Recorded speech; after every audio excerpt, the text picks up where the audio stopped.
guys, this is my second follow-up video to the first video I made about explaining my husband and my no-spend year in 2018, how we saved half of our income and climbed out of a huge hole of debt in 365 days. So many people have been super supportive and loved hearing our journey, but I don't want to miss the forest through the trees. I'm happy to share the details of our story and what we did spend money on, what we didn't, how many shirts I own, how many cups are in my cupboard. I'm more than happy to share all of the ins and outs and the little details of our journey, but I really just also don't want to do a disservice and gloss over the philosophy and the mindset and the neurohacking, that it really takes.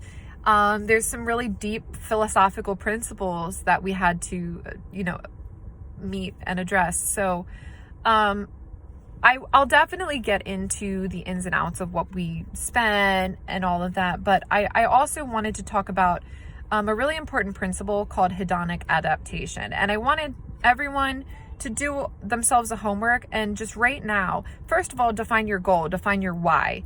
Why do you want to be financially free? For us, it was family. For us, it was travel. My husband's a passionate bass fisherman. He's really good. He does tournament fishing. And then, I also want everyone to just literally have a concrete visual and define what enough looks like. And this comes with a huge level of privilege. And I don't want to gloss over that. I feel like I mentioned privilege in my last video, but I definitely glossed over a few elements of it. I want people to understand that I'm perfectly aware that I didn't have to overcome racial disparities, socioeconomic disparities. I grew up in an upper middle class family where my parents were financially savvy, and I didn't have to overcome any systemic barriers.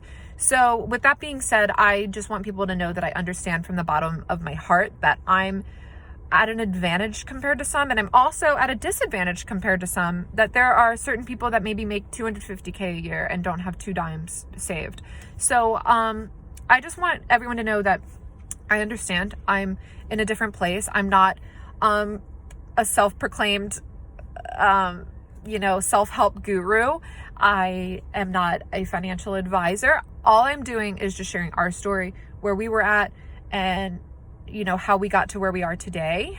And, if you can take some wisdom from it, please do. If this is just, our situation was too different from you, then just, this isn't relevant, and we won't take offense if you just leave it and go. So, with that being said, the whole concept of defining what enough looks like, of defining that there is something called hedonic adaptation. So just briefly explaining what this is a principle where it's like a hardwired biological principle where it's dopamine driven too. It's where you reach a goal and you want to reach the next goal. You get an iPhone 7, you want an iPhone 8. You want to continually level up. And this is a beautiful, wonderful thing, but it also can be a terrible thing and put people in a life of misery where they feel like they've never reached enough, where they always want more, and it's just insatiable. You want more, you want more, you want more. You just want to reach the next level. You want to grow your business, and you're never really content. So I was pretty much, once I got super into minimalism, I watched that documentary. I'm never going to stop talking about that documentary because it reached me in a point in my life where I was impressionable, and I wanted that big, beautiful, custom-built home, and I wanted that big, new, shiny car, and I wanted the newest gadgets and everything. And then I watched that documentary, and it shook me to my core. So, if you haven't already, please go watch Minimalism. That was the catalyst for this change in my life. It really changed my life for the better in 2017. So I don't even know how many years ago, like 4 or 5. And I've been living this way in secret for a long time. And so that's why I really wanted to come out with my story. But So I'm more than happy to share the ins and outs of what Tyler and I actually spent money on and how many this and how many that we have. But I don't want to gloss over the fact that we actually had a sit-down conversation and we just defined what enough looks like. We defined that right now in this season of our life, 1,200 square feet is enough. We defined that a Nissan Rogue is enough, that a Chevy Colorado is enough, more than enough. I mean, that an iPhone 7 is enough. And if you don't define what enough looks like for you, and if you don't have an actual visual, write it down, like what enough actually looks like for you. And once we did that, we realized, wow, like we've arrived. We've met our end. Like we are here.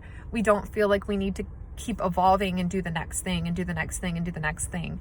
The Minimalist actually came out with this really kind of crazy topic because in the most of the self-help world, you're like, okay, let's level up. Let's reach that next goal and the next goal and the next goal. And let's improve ourselves and make ourselves awesome.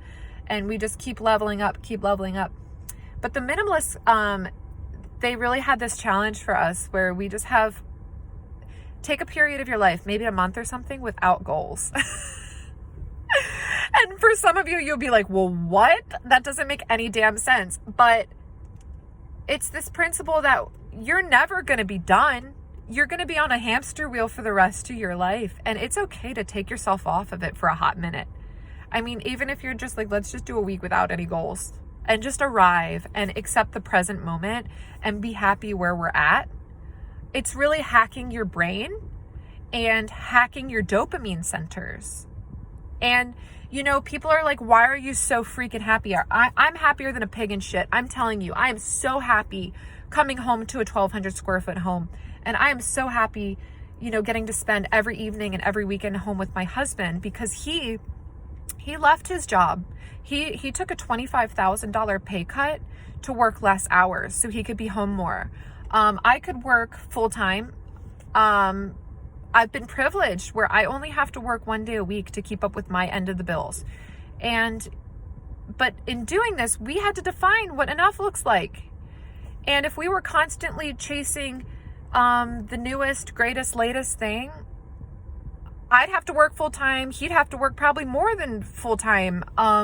So I just really, really wanted to not gloss over the concept of defining minimalism and the philosophical elements and defining what enough looks like.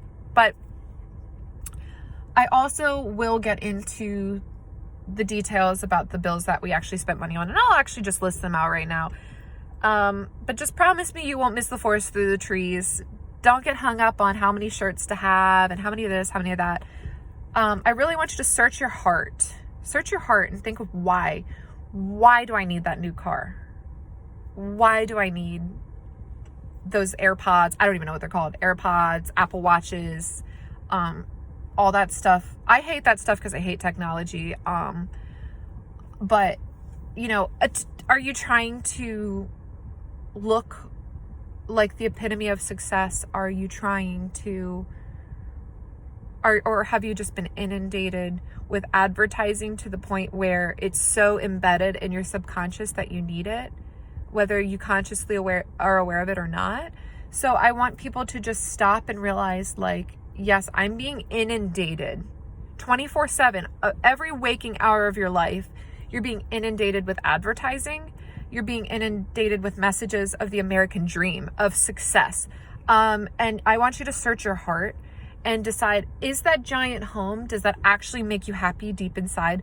For some of you, it absolutely does. And I am not here to guilt trip people that do like big, shiny things and that it really, really makes them happy from the depths of their heart. And I am saying, if it does, go for it. You live your truth. But if you're someone like me that just doesn't really care about cars, I hate cars. I think they're so stupid. So if you're someone like me that is happier with a simple life, this could be the template for you. And that is all I'm trying to share. But with that being said, okay, so our bills for our no spend year, they were our mortgage, which is under $1,000, because we decided to live in a rural area where we pay less than $1,000 a month. We live in a small home. That was a choice we made. And then the other thing is utilities, gas and electric. We don't have a water bill where we live. We are not on city water. We have septic and everything. We paid for internet. We did not pay for cable. I got rid of cable. I decided, you know, it's not worth working 3 extra hours to afford a cable bill for me. That was a choice that I made. You may be different. Not saying there's anything wrong with that. We decided cable wasn't essential. So, okay, so mortgage, utilities, internet, car insurance for each of us, because we each have cars, and we also pay insurance on Tyler's boat, and then groceries, gas, gym membership. We did keep a gym membership because we decided that was essential for us. That was it. Yeah, that was all we paid for. So yeah, those were our 7 bills. And then everything else we cut out. No spending on eating out, no spending on makeup, no spending on anything other than those 7 things. So everyone's like, well, what do you mean? And I'm just like, that's it. You know, there's nothing fun, or I didn't have any special tips or tricks. That was all it was, you know. People are like, well, how'd you get through the makeup? And I'm like, well, I added saline solution to my mascara until it lasted me till kingdom come. I'm telling you, like, I just found Pinterest hacks on how to make stuff stretch. I cooked at home, I meal prepped, and I did all this stuff. So the little details, they're awesome. The little frugal hacks, that stuff's really fun and awesome, and people get really excited about that stuff. But I'm just really interested in sharing the bigger picture with everyone. So I don't know, I feel like this video has gone long enough, so I'm probably just going to end it. I'll move on to a different topic next time. But yeah, I'm really hoping that stuff that I'm saying is resonating with you, and I guess I'm just going to continue on making more videos like this, and thanks for watching.